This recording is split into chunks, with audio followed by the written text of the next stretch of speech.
Hello and welcome to The Print. Today we have with us eminent nuclear scientist, Dr. Anil Kakodkar. Dr. Kakodkar was the former chairman of India's Atomic Energy Commission and former director of Baba Atomic Research Center. Welcome to The Print, sir.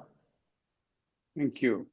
Dr. Kakodkar is going to talk to us about the Shanti Act. Shanti Act is the acronym for Sustainable Harnessing and Advancement of Nuclear Energy for Transforming India. The Act, which was passed by the Parliament last week, repeals two earlier nuclear laws, the Atomic Energy Act 1962 and the Civil Liability for Nuclear Damages Act 2010. Without wasting any more time, sir, I wanted to ask you about how you see the new act. What does it mean for India's nuclear sector? And now that the bill has become an act, where does India go from here? Well, the act is clearly a welcome step because, as has been in the discussion for a long time, the share of nuclear energy in the total energy mix has to go up. And also the total energy supply to Indian people has to go up. This latter one is related to development aspiration, and the earlier one is related to our commitment to net zero. Now, all this means that the scale up for nuclear power has to be many folds, maybe 10 times in next 20 years and even higher beyond 20 years. And that requires a different kind of policy framework. Many more players have to be brought in. The investments required are large. So in addition to the public investment, private investment has to be brought in. Now, while doing all this, one has to make sure that the safety is kept uppermost of highest importance. And so that aspect, we have Atomic Energy Regulatory Board, which is a very robust and mature organization. But this act also gives it a legal statutory status. So from a variety of perspectives, I think this act was important, and it's a welcome sign that this has come. There are, of course, challenges, and we'll have to deal with those challenges as they come. But I think, at least I am fully convinced that India requires a very rapid growth of nuclear power, and that requires this adjustment. So it's a welcome sign. So when the bill was being debated in the parliament, the opposition was critical about how the act, how the law dilutes the operator's liability provision in operator's liability provision. So the Shanti Act, it puts a cap on operators' liability to rupees 3,000 crore, which many of the lawmakers, including Congress's Shashi Tharoor, said is inadequate in case there is a nuclear accident. So what do you have to say to that? Well, I think see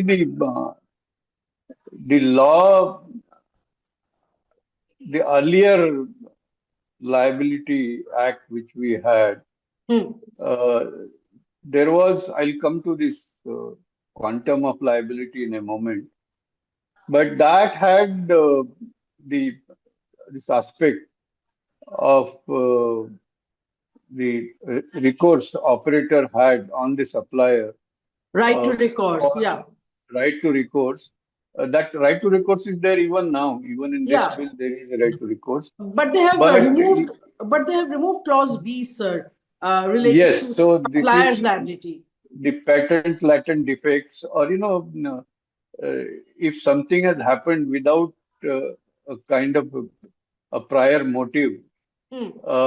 So that is earlier the supplier was could be held liable by the operator, and that has been a sticking point in the sense we had planned to set up some capacity through imports, Hmm. even when the international civil nuclear cooperation got opened up. But in reality, nothing moved with Westinghouse. Similarly, nothing more with respect to EDF, Hmm. and this has been a contentious issue. So I think the new formulation actually addresses that issue, and it is more in line with the framework which is practiced more generally in the international community. Now, in as far as the compensation quantum is concerned, I think one needs to recognize that there is a layered provision. One is the there is a liability of the operator which is absolute. Operator can take recourse to the supplier. This is a separate story. But how much is that liability that has been spelled out in the Act? And those are the numbers you are mentioning. But should there be requirement for compensation bigger of an amount bigger than that, then there are provisions where one could draw some money through international cooperation. There is we are a part of the broader uh, international regime on this, and as a part of that, India could draw should there be a need beyond some minimum threshold. So that is available. And should there be even bigger than that, I think it's the sovereign could also chip in later. So the provision is layered, and the question is how much is the commitment the operator has been asked to kind of make that upfront. And those are those numbers. And I think just like there is a question about right of recourse, uh, it's a balanced approach which is very important. That on one side it should protect people, but on the other side it should not become completely unmanageable for the utility industry or the supplier industry. So I think it's a good balance between these aspects. So now that the supplier liability clause has been removed from the Shanti Act, like you are also mentioning that it was one of the sticking point earlier, which was preventing private players to come and invest in the nuclear sector in India. So now that it has been removed, do you think that this will give a fresh impetus to private players to come in and participate in the nuclear energy sector in India?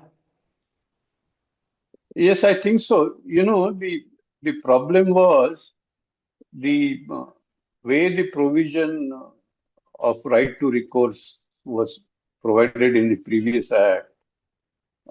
Suppliers were saying that uh, the liability would remain in their books for a long time, Hmm, hmm. and that was not acceptable to kind of leave the books with such large liability.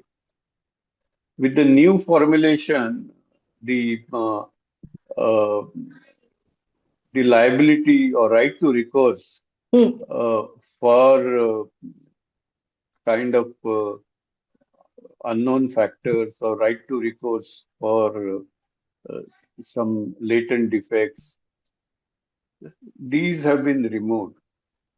So it has become more deterministic. And to that extent, I hope suppliers would find it more acceptable. So I think a big sticking point, which was in the way of many of these big suppliers participating in the nuclear program in India, Mhm. that I would expect would get softened, would get removed, or if not removed, at least would get softened.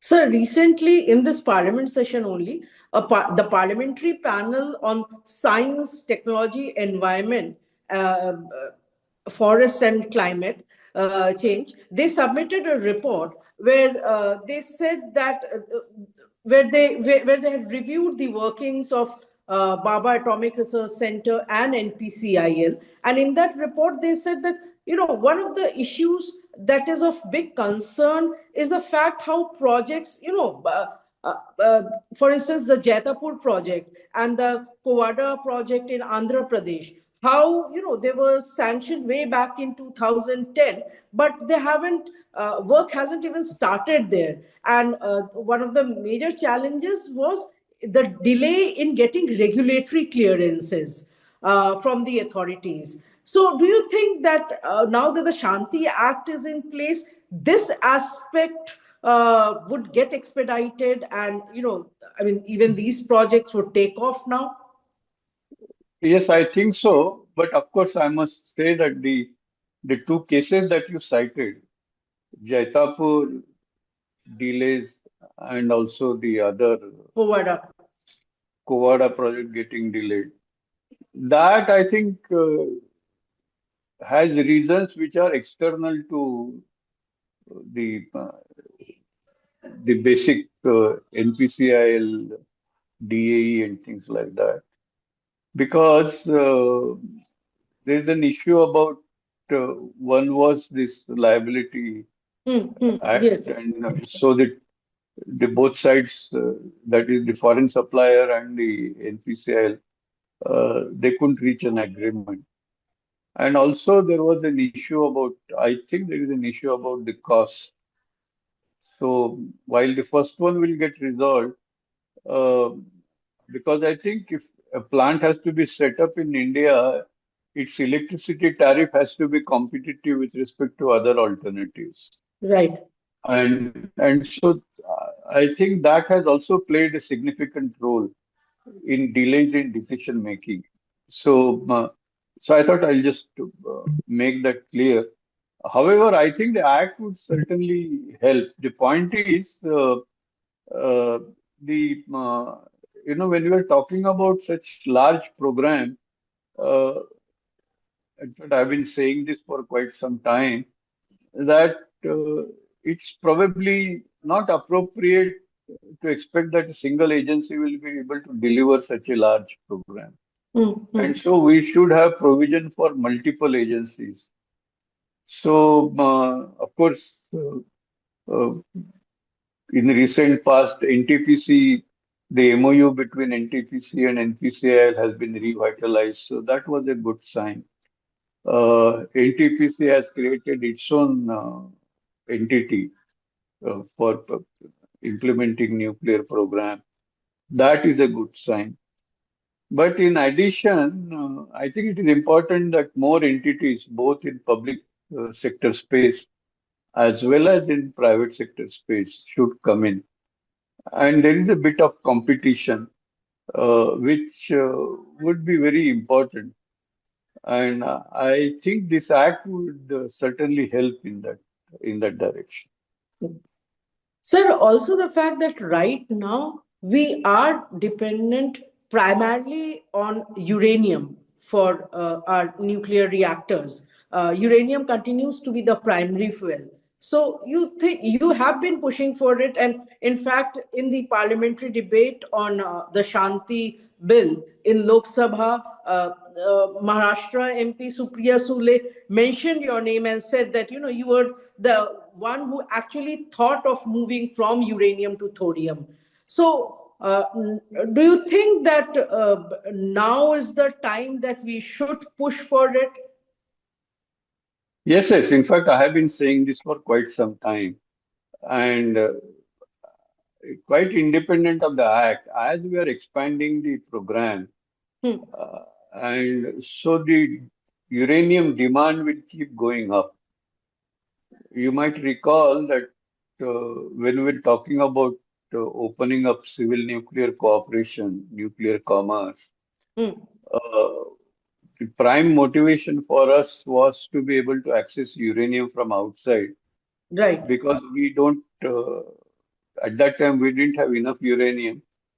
Now, of course, at that time, we did start a lot of exploration activities. So we have found uranium in good quantities, but its grade is very low. So this uranium is relatively expensive, and whereas internationally uranium is available at a much lower cost.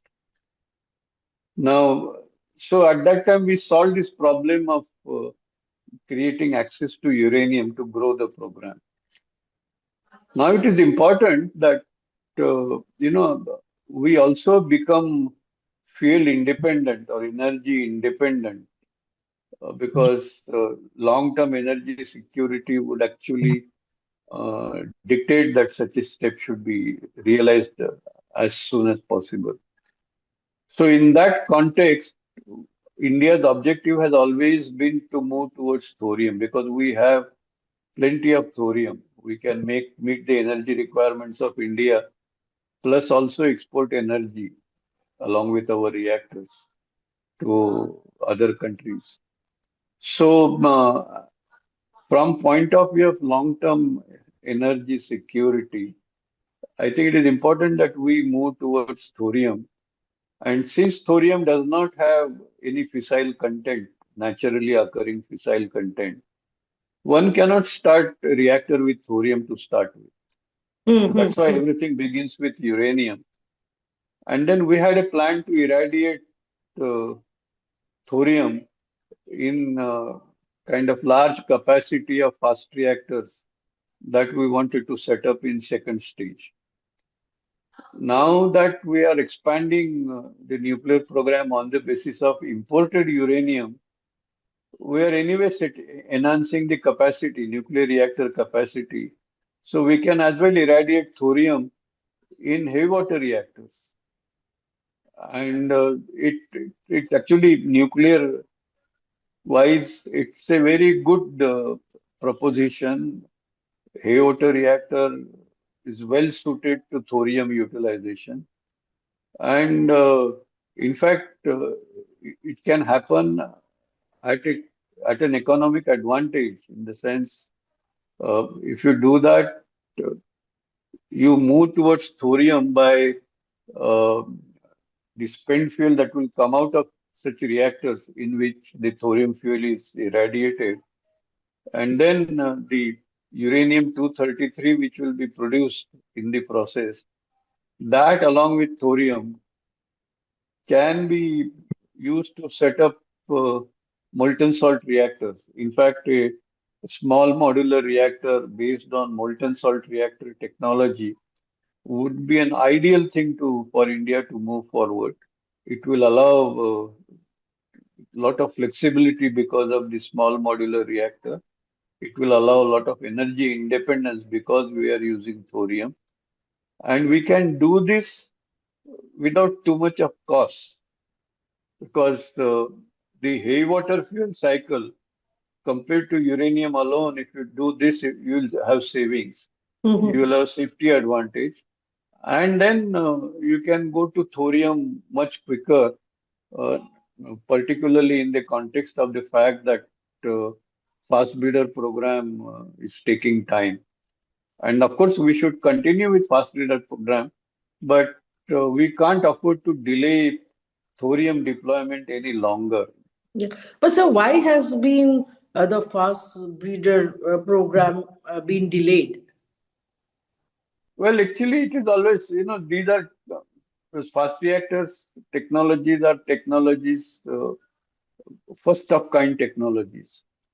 And although a lot of technology development has been done, I suppose they have noticed some deficiencies while commissioning the reactor. They completed the whole reactor, they're commissioning. And so, as a part of the commissioning, all those deficiencies are being corrected. And so that I think is primarily the cause for delay. But I also hear that they are now well on the way to reach first criticality because fuel loading is already on today. So it has been delayed, but the point is for purpose of thorium, in the context of thorium utilization, you have to get PFBR on stream, and like that we have to set up several PFBRs. The important thing is what is the total capacity of these reactors on which thorium can be irradiated, Right. and that is happening in PHWR, so we should utilize it. It will happen over a period of time, even in fast reactors, but at the moment, there is a delay. So, in fact, in one of the earlier interviews that I had done with you, after this Chicago-based firm Clean Core Thorium Energy, which is developing this thorium-based nuclear fuel called Anil. Uh, so, that firm has now been granted an export license. So now that the Shanti Act is in place, what does it mean for this Anil fuel? I mean, is India ready to, get that technology? Can this company come to India and test this technology in India? Well, I would certainly recommend that we should aggressively move on that path, primarily because, see, let me talk about that development which you referred to. The fuel has been irradiation tested at the Advanced Test Reactor at Idaho Falls Nuclear Laboratories. And so at pin level, the fuel qualification is almost done. There is some more irradiation still to happen, but it's almost done. The next step is to create a bundle level qualification because the way we use it in the reactor is a fuel bundle, which consists of either 19 pins in two 20 megawatt reactor or 37 pins in a 700 megawatt reactor. So one has to carry out this bundle level irradiation, and that can be done only in a PHWR. It cannot be done in a test reactor. Now, and I think there is some discussion going on between this company and BAE and NPCIL, and I would uh, expect that uh, the things get decided soon enough, and we actually get into the bundle level irradiation qualification. Because once that is done, then the beauty of this design is this fail bundle in appearance, it looks exactly same as an earlier bundle. As far as the reactor is concerned, there is hardly any change that is required. And so instead of the natural uranium bundles, you put these bundles, Halo Thorium fuel bundles, which they are calling anil fuel. And that will kind of facilitate what I said earlier. So you can use the PHWRs as irradiation platform, which was the objective with fast reactors anyway. And the spent fuel then can be you can recycle that fuel, reprocessed from spent fuel coming out of such a configuration, and set up molten salt reactors, which are the reactors of the third stage, the thorium stage. And this is very important from the perspective of, as I said earlier, energy independence, because I think uranium market is going to be more and more difficult as we go along, because the demand for uranium is expected to grow. And if the share of Indian demand becomes a larger fraction of this total global production, then we'll have challenges in terms of accessing uh, uranium and also accessing uranium at the right price. So, I mean, moving to thorium would help because India has a very large reserve of thorium. Yes, and that has been one of the principal objective of India's nuclear program. So sooner we move in that direction, better it is for the country. So, at this stage, is India ready to move to thorium, sir, from uranium? Well, I'm not in the government, so I would expect and hope that they are ready and they do something about it very quickly. So this Shanti Act, which is in place now, so it will pave the way for all these companies to Absolutely. to come to Absolutely. India, and and it will Yes. help expedite the process Yes. also of. Yeah, so Shanti Act will facilitate multiple players in setting up reactors, but it will also facilitate a greater level of robustness in the supply chain Hmm. for fuel and also for other equipment. So that way it would be very helpful. But what are the challenges, sir, right now? I mean, going ahead. Well, challenges are many. Uh, First is NPCIL. Of course, NPCIL is the prime entity to uh, do the capacity addition. But the PHWR technology, which is an India's technology, homegrown technology, Hmm. and I think there will be demand for that technology by other players as well, Hmm. because at the end of the day, this technology is economically more competitive. It's better, Hmm. and at the same time, there is a lot of experience which is already existing. So there will be demand for the technology, and NPCIL will have to play a holding hand in the sense while NPCIL builds its own reactors, PHWR reactors, it will also it should also play a role to support industry, other industries, private industries, public sector industries, to set up PHWR reactor. And NPCIL should play the role of a mentor, consultant, uh, project management, wherever they need that help. And this could be a good commercial activity.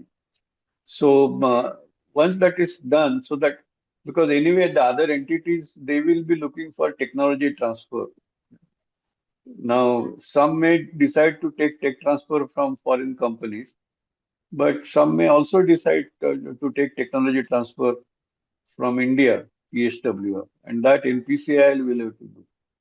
So NPCIL should play that role. DAE should, as a matter of policy, support that because you want to irradiate thorium, uh, you and thermal spectrum, you can't have a better alternative than irradiating it in PHWR reactors. And since our national objective is to go towards thorium and accelerate that process, PHWRs have a preeminent place. And so the government agencies, the DAE and the NPCIL and even BARC, Hmm. their role would be, to me, first deploy PHWR technologies by themselves as far as they can. That's number one.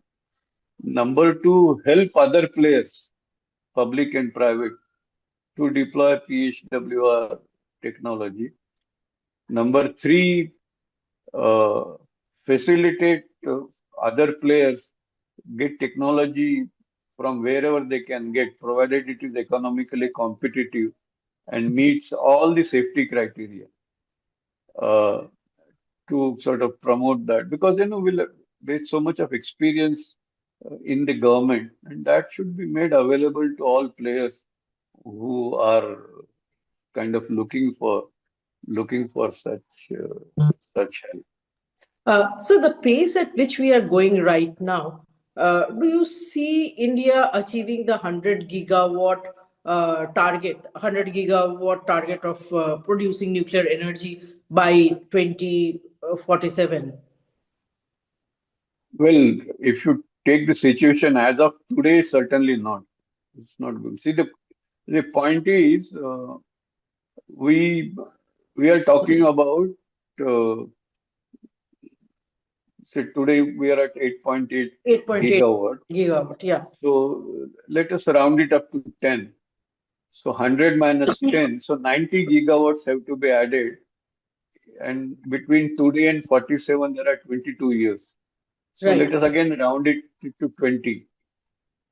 So if you say 100 gigawatts in 20 years, you have to add 5 gigawatts every year. And 5 gigawatts every year, if it has to come out of 700 megawatt unit, we should be able to add 7 to 8 reactors every year. So there is a huge gap between the rate at which we are talking about capacity addition today and this. So I think that's where we have to kind of explore new ways, and Act has kind of created that possibility. But we'll have to organize ourselves both in terms of technology support, in terms of policy support, in terms of hand-holding, both in technology front, on safety front, and so so this is. I think the act is an enabling provision. Finally, it's the actors who have to do. Yeah. So, do you think small modular reactors can fill the gap because the government is also pushing for SMRs in a big way? Well, SMRs is, see, our requirements are large. I told you that we'll require 7 to 8 700 megawatt units to be added every year. Yeah. Now, if they have to do it the same by way of SMR of, say, one-fourth that size or Hmm. one-third that size, then we'll have to add maybe 20, 25 units every year. 20, 25, yes, 20, 25 units every year. Hmm. Now, this is an unprecedented scale up. So when you have large capacity addition, I think it makes sense that we achieve that through large reactors. Large reactors. And there is a unique safety point there, and that is, for example, you want to do 100 gigawatts, Hmm. and let us say you are doing it with, say, 1 gigawatt unit, 1000 megawatt unit, large reactor, let us say, which would mean you will be setting up 100 units to reach 100 gigawatts.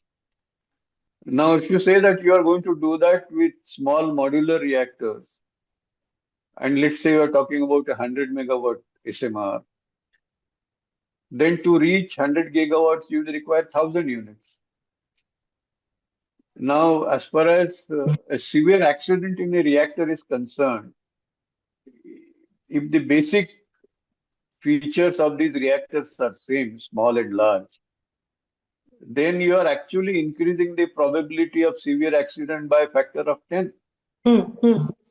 Instead of 100 reactors, if you have 1000 reactors and they are basically similar, then the chance of a severe accident is going up by a factor of 10. Now, you want to keep that safety under check, you must make SMR design such that the severe accident of the kind which is one is talking about will never take place, or there will be no impact in public domain. And majority of SMRs don't meet that criteria. So we can talk about only those SMRs which will meet that criteria. So this is one part, and I'll come back to that in a moment. But talking about meeting the requirement, you need large reactors. However, there is a niche area for small reactors. For example, industry may be talking about uh, for example, they want captive clean power. Industry which, hard to abate industries, they are worried about uh, ability to export their products, particularly in a place like European Union. So what I was mentioning was that uh, the small reactors to meet large capacity, their number goes very large. And so we don't want the chance of a severe accident anywhere. Any one accident, there is a big accident, there will be a serious problem. So SMRs have to be super safe. Hmm. And in fact, I would say you need SMRs which will not have an impact in public domain whatsoever. And most of the SMRs don't meet that criteria. They uh, so only such SMRs which can meet is something that we need to go for. And I'll come to this point in a while. But talking about the reaching 100 gigawatt or even larger capacity, Hmm. such large target, if you want to meet, you need large reactors. And so I think Indian program has to give emphasis on large reactors. So domestic reactors, 700 megawatt PHWRs. If you are able to import reactor, just like we're importing from Russia, 1,000 megawatt units, those Hmm. are large reactors. We could also get large reactors from other countries, United States, France, or other countries. Now, having said that, there is, however, a niche area for small reactors. For example, industry may require captive power which is clean because they are already concerned with mechanisms like, for example, carbon border adjustment mechanism. And unless the carbon footprint of their products is below a threshold, export of these products will become very difficult. So reducing carbon footprint of their products has become a great matter of great urgency for industries. And so they are kind of looking for captive clean energy on a very urgent basis. And now small reactors can meet that requirement. For example, our 220 megawatt PHWRs, they are only small reactors. They may not be modular reactors, but they are small reactors and they can meet that requirement in a very competitive and cost effective way, meeting all the safety requirements. So another aspect is there are retiring coal plants, small coal plants which were built earlier. Many of them have become old enough and they would soon retire. Some of them may have already retired. So they can be. But yes, so those sites, retiring, the, the sites of retiring coal plants, they afford a good brownfield opportunity because they have the infrastructure. Hmm. The Hmm. cooling water would be there, the power evacuation would be there, the rail line would be there. So one could set up a small modular reactor, provided, of course, in both these cases, small modular reactor which meets this requirement of safety standard. So, so there is a niche area, but it's not as if that hype that small modular reactor is the answer to 100 gigawatt. That is actually distorting the facts, to say the least.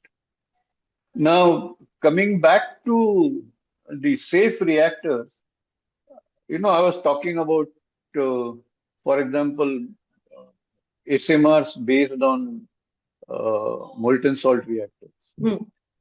Now, these reactors also would qualify for being, meeting the safety standard because they're already molten. There is no question of core melt there. And of course, right now this technology has to be developed, but we need to develop that technology. So, in my opinion, now that this bill is passed and we are creating space for many actors to sort of contribute to capacity addition. In the Department of Atomic Energy, the priority should be for new development. For example, the small modular reactor based MSRs, molten salt reactors. There is also requirement for high temperature reactors, for example, because you require green hydrogen. Green hydrogen is in great demand. There's a lot of Hmm. urgency. Hmm. So we should have a high temperature reactor available on a very urgent basis. No, Chinese have already done this recently. Now, if you have that, then you can split water without going through electrolysis. And that is going to be much cheaper to produce green hydrogen. The key is high temperature reactor. So such reactor development must be taken up on priority rather than talking about old PWR, BWR. They have lived their kind of life, according to me. Right. Particularly Indian context, when you to go, we have to go towards hydrogen, we have to go towards thorium, and so within the department, they should focus on R&D for these advanced technologies. Allow other players to do the scale up. Other challenges to scale up very rapidly to 100 gigawatts and beyond. Right. That we could use other, and NPC should do hand holding there, so that because right now they are not ready. Right. And we must have. So that should be the strategy to take this forward. Then I think the Shanti bill, we can really reap dividends. Right. So one thing also I wanted to ask you was that apart from the safety aspect, of course, when you open the doors for private players to come and invest in the nuclear sector, another challenge, don't you think, would be the workforce? Because when you are talking of developing 100 gigawatt nuclear power, you would need as many you would need much more nuclear reactors, nuclear powerhouses. Along with that, you will also need trained manpower. And right now, I mean, Absolutely. they are in short supply. I mean, you don't have that kind of trained manpower right now. So that's another. Absolutely. And you require, of course, the workforce and also manufacturing capacity. Hmm, hmm, We have manufacturing capacity, but to do things at the rate we are doing, which we just saw, is not adequate. We need 10 times, 20 times faster pace. So we need many players also in the manufacturing line. So this is certainly important. But the point is, see the time constant. Today, the best time constant for setting up a reactor would be 5 to 6 years. hmm, hmm, Ah. Now, time constant for example, setting up a manufacturing facility is around 2 to 3 years. You follow what I'm saying. So once industry sees that there is seriousness, hmm. many times big programs have been articulated, but industry won't invest unless they see seriousness. They are Right. sure that there is business. Otherwise, they say you say something today, tomorrow you say something opposite. Industry is not Hmm, likely to invest. I do hope that the India's nuclear mission, announced in the parliament in the budget speech of finance minister, brings in that seriousness. And if that happens, if industry starts investing in additional manufacturing capacity, uh, this will because this can happen much faster than the uh, the gestation period of nuclear projects. hmm, hmm, So it can be done, and it's actually this also doing something which has already been done. hmm, hmm, In terms of human resource, also same thing. For example, NPC has a training school, BARC has a training school, NTPC has already begun their training schools. And of course, there again, there's handholding required there. Other players, if they could also. So, and then initially, the training capacities in DAE and NPCIL could be used by these people. hmm, hmm, But what I'm trying to say is uh, partly by augmenting number of players and partly by augmenting training capacity, I think we will be able to cope up. I mean, it has to be a well-structured exercise. But what has happened in past, many private players came in to set up capacity building, human capacity building. hmm. Universities started programs, and you know, even some private entities started in nuclear training and all. But they all had to close their shop because then there was no employment for these people. So again, Okay. it comes to the same point that once the industry sees that there is assured continuity, once the industry sees that everybody is serious about the growth, this will happen. Mhm. I'm not saying that this will happen automatically. Handholding is required to be done. But the time required for doing these things is actually uh, the speed can be much faster than the time required for capacity addition. So we can catch up. But to do that in a kind of vacuum will not be right because I think past two, three times we have burnt our fingers on this. Right, right. Sir, we have come to the end of this interview, but before we close this interview, I wanted to ask you that, I mean, what would be your three main suggestions to the government now that the nuclear sector has been open to private players to make the most of it, to ensure that private players actually come up and start investing in the sector. So, how do we go forward? What would be your three immediate advice to the government or suggestions to the government? Well, one is of course, nuclear power is already competitive. But I think just like government has done in case of renewable energy, several kind of policy facilitation has been done. Uh, you know, things like soft loans. Nuclear power is a long gestation period activity.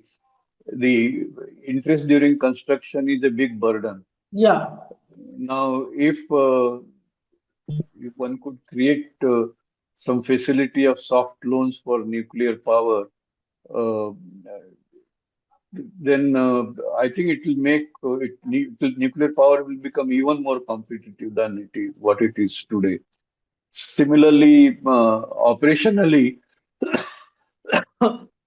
we need to today nuclear power has to be a kind of a baseload operation.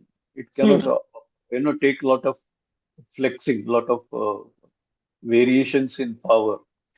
But that is because of the PHWR, we have a particular kind of fuel. Once we go to high burner fuel, even in PHWR Hmm. and the light water reactors, then I think the fuel can incorporate features which will allow load following. So but that is a development which should be put in place quite fast. Secondly, but at the same time, in terms of the policy support, uh, we should keep this policy support that uh, nuclear power will operate in baseload mode and it should have must run. It already has a must run status. Make available soft loan. So these are some policy level things which are all there with the government. They have to only decide and act on that. The second part is, as I said earlier, the we need to focus the the reactor builders, NPCIL included. They should focus on capacity addition. The development laboratories, they should focus on new technologies. Basically, scale up R&D. Scale up R&D so that because those technologies are also required yesterday, so there Right. is not much time left there. So that is the second thrust. And the third is a generic ecosystem. Uh, you know, if you can create a lot of startup culture, in nuclear plant, one is there is a system level work, system engineering. Hmm. Hmm. These can be done by big players. Hmm. But then there are a lot of small uh, things that are required, and that can come uh, through the startup movement very effectively. And because then this will be the way to continuously advance technologies. And mind you, just developing a small equipment or a hardware is not enough. It has to go through a long qualification. Hmm. Hmm. But we need to clear that because that also needs to be a fast-acting activity. The innovation has to be very fast. Mm-hmm. Particularly when we are talking about new designs, first of kind designs, and things of that kind. So we need to create that culture, Mm-hmm. both within the government, but more importantly, outside the government, in the universities and in the industry. So these are the things which also, so Shanti Act is fine, but there are many more things which we have already talked about, have to be acted upon simultaneously to realize success. Basically, to And realize the full. I must also add that 100 gigawatt may look to be a large target, but in terms of India's requirement as a developed country, Vikasit Bharat, I think 100 gigawatt may still be one tenth of what India would require going forward. So we have miles to go, and we have to organize ourselves and stay focused. So that's the important thing, and I hope it happens. Thank you so much, sir. I know you have been traveling and you took out time on a Christmas Yeah. day to give us this interview. Thank you so much for joining us for this interview. Thank you. Thank you, sir.